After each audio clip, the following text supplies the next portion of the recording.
And the Lakers, after being down in quarter number 1, have the advantage at halftime. Time now to check in with the Access Sportsnet studio.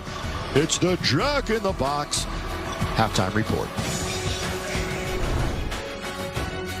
Lakers got it going in that second quarter, Rob. 25-7 run, up by 9 here at the half. Yeah, you know, they got out and they started pressing them defensively and started making some moves there. They think about it. They start playing together as a team, and I think, you know, knocking a little bit of rust off AD and LeBron helped. Yeah, got to credit the bench, too. Bench kind of got them back in there early in that second. No doubt. That's what we're going to look forward to this year. The bench is going to be a major asset, and the defense turned into offense. A lot of that in the first half.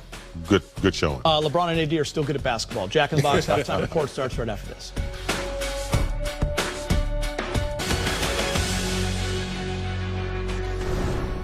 Hello again, alongside James Worthy, Robert Ory. I'm Chris McGee, and this is the Jack in the Box halftime report. We're telling stories about referees back in the day. It's fun. Let's get you out to Phoenix. It's the Lakers' first real rip.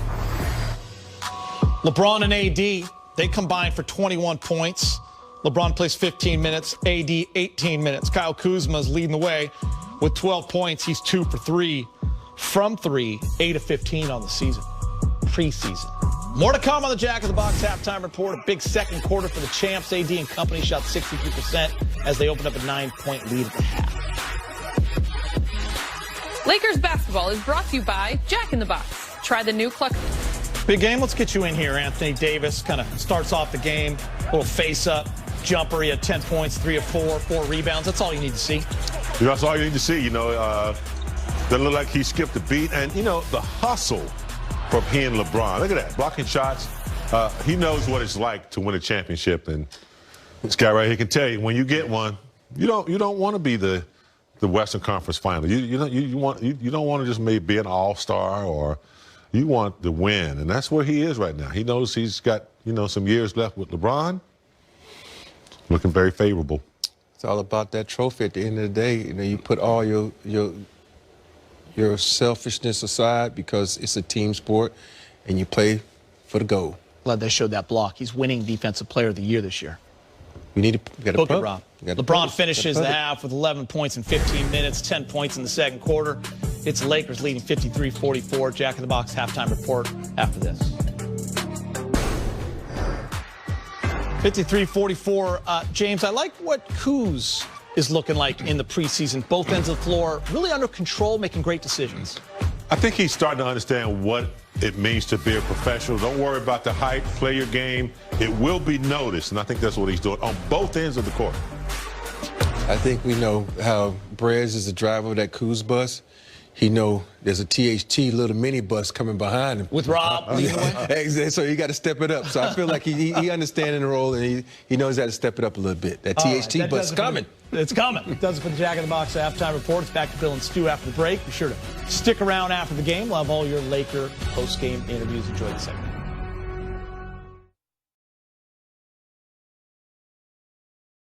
Welcome back. The Bucks and Giannis made it official. He will be staying in Milwaukee. The reigning back-to-back MVP and Defensive Player of the Year signed a 5-year Supermax extension worth over $228 million.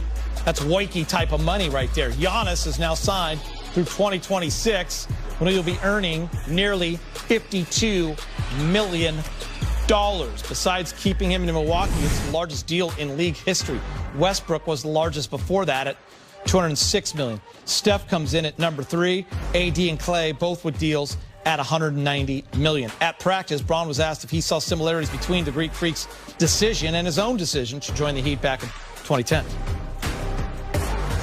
I don't know if I can relate to his situation. All of our situations are different, totally different, actually. You know, they've tried to build you know, something great for him, and obviously they did enough to keep him there. And you know, I think it's great that he's staying there. He's committed to that franchise, and you know, and that's what it's all about. So, but I don't think my situation and his situation, it's no similarities, and it's totally different. You know, I just kind of take it with a grain of salt. You know, obviously it's you know, if he ends up signing, it's a great thing for the Milwaukee Bucks to be able to keep a player of that stature. You know, I really just react to these moves as they come and see how they impact the competitive landscape of what we're about to face.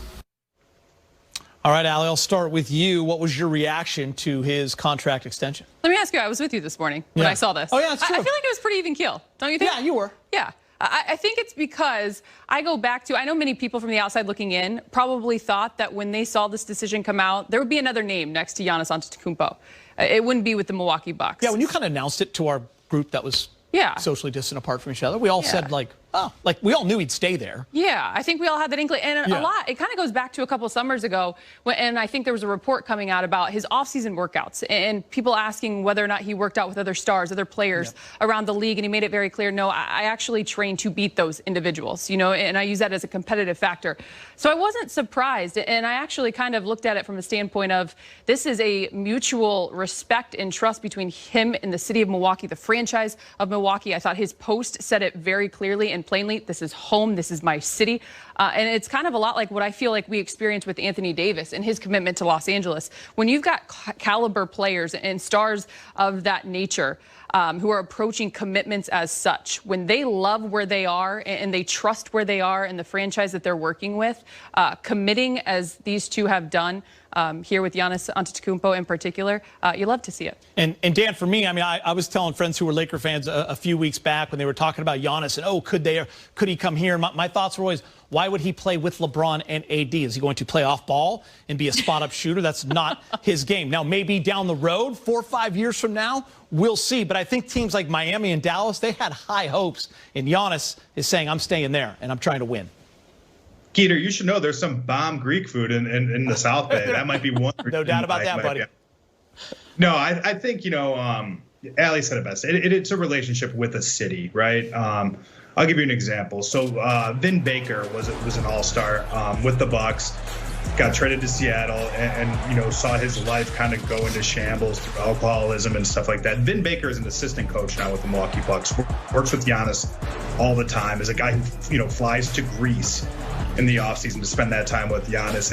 And look, and he sees what that organization has done for someone like Vin Baker. I think like it's just they treat him like a special person and a special player, and they've done that since he's been in the league.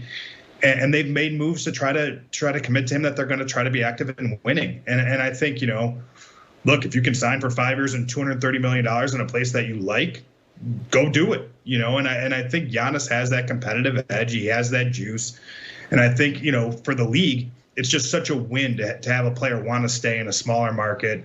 It gives hope to the Memphises of the world, to New Orleans, these places where stars like Giannis typically want to leave and go to a coast, and this is a guy who stayed. I think it's disappointing for Laker fans, right? He's a terrific player, but, good on the competition, and it'll be fun, hopefully, to maybe see him in a final sometime. Yeah, I think it's great for him that he's staying in Milwaukee. Great insight with Vin Baker. He was a lot of fun to watch back in the day. So AD and Giannis, two of the best in the game, they're now signed, Allie and Dan, to big contracts. Are these two deals going to be the ones, down the road that people compare because of who they are, their size, and they're two of the best in the league?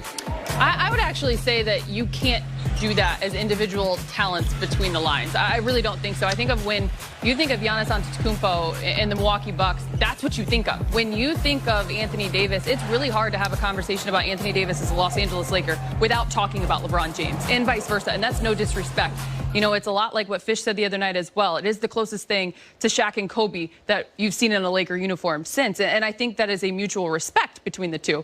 From a contract standpoint, yeah, of course, I think we'll talk about these two because, again, it's something that we were surprised with Anthony Davis because it hasn't happened in the last decade or so, and it's an appreciation there. But between the lines, I don't think you can compare. Dan, before you jump in, I got a quote for you. In November, Giannis had some praise for King James, saying this to Cosmo TV about LeBron. LeBron is, of course, a great opponent. I want to beat him, and he is the best player in the world right now. It doesn't matter who is the MVP. He is the best. I say so. He is the best in the world. The day that I would be the best player in the world, I will step forward and say it. At this moment, the best is LeBron James. For sure, he is the example I follow, and not only on the court, but as a human being. He's part of this business, called the NBA for 17 years, and you've never heard anything negative about LeBron. He never did anything wrong. He goes out, does his job. He tries to win all the time. So a lot of respect, Dan, for LeBron shown by the back-to-back MVP. Does this tell you that until Giannis wins the ring, LeBron is still the top dog?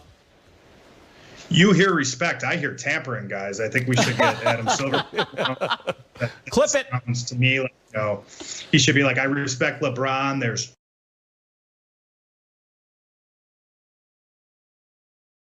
really, really cheap waterfront property here in Milwaukee. Like, no, I think it does. I mean, I think there was a time, I want to say, the middle of last season. I'm sorry, the year before that, the All-Star game in Charlotte, where I actually wrote a story about this, where I walked around to different guys at their podiums on media day and asked them, who's the best player in the world? And it was split. Some people said Giannis, some people still said LeBron, some people said Kevin Durant. And this was really the first time in LeBron's career that he didn't have that sort of unofficial, sort of like pound for pound type title, right? I don't think there would be any split if you ask players today. I think he silenced all of that last season. Definitely silenced it in the bubble and in the playoffs and the finals when he was so dominant. And I think, guys know this around the league. I think for Giannis to get to that next level of respect, it's going to have to come with the title. I think people are sick of him winning MVPs and losing in the playoffs. I think he's got some really big. That's your. That was strong. That's a wrap. That's what that means. Allie, that's your cue. Cue to start talking. Dan is having an epic first show, Allie. Epic first show. I mean, from hot dogs oozing out of masks to being luscious to the dog. This is great. Do you want me to pick up? Or? Yeah, I mean. I just think I love. This is going awesome. This is amazing. Yeah. I love seeing the respect. I think the greats do it so well in this league, especially, is when they understand and know that the ones that came before them in their place. But I also wouldn't be surprised if this was a way for Giannis to motivate himself, to continue to talk into existence in reality what he has before him. If he wants to be more than just back-to-back MVPs. I mean, he said it's all about winning. Yeah. He hasn't done anything. I think you heard that when he got the award this season. Don't hasn't been to the finals yet. Exactly. Sure. And so with that said, I think there's so much more for him to want to accomplish. And I think his decision to be in Milwaukee, make that commitment, and show that trust and security is one step in the right direction of getting that started. Hey guys, the times that I've been around him, he doesn't strike me ever. I know, this is a real mess. He doesn't strike me as a guy who's satisfied, right? Yeah, that's not his thing. He's an incredibly competitive person. He's an incredibly prideful person. And think about what he's himself into so far, right? If you were somebody who is satisfied with things, you wouldn't get to where he's at. You just wouldn't do it. By the way, we had a tweet. Are we showing that right now? Is it about the dog?